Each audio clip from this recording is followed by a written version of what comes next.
Ever wished you could just tap your phone and fill up your tank with PayPal? Well, you often can. First, ensure you have your PayPal app downloaded and updated. The most common way to use PayPal at the gas station is by linking a debit or credit card directly to your PayPal account. Once your card is linked, you'll typically have two main options when you get to the pump. Option 1 is paying inside before you pump. Head into the convenience store, let the cashier know you'd like to pay with PayPal. They'll guide you through the process, which usually involves them entering your payment information or you scanning a QR code from your PayPal app.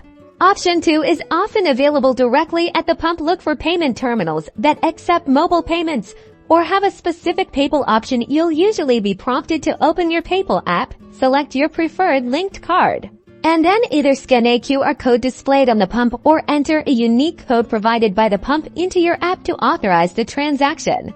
Some gas stations are also starting to integrate PayPal more directly. You might see a dedicated PayPal option on the pump's payment screen. If you see it, simply select it and follow the on-screen prompts to authorize the payment through your PayPal account.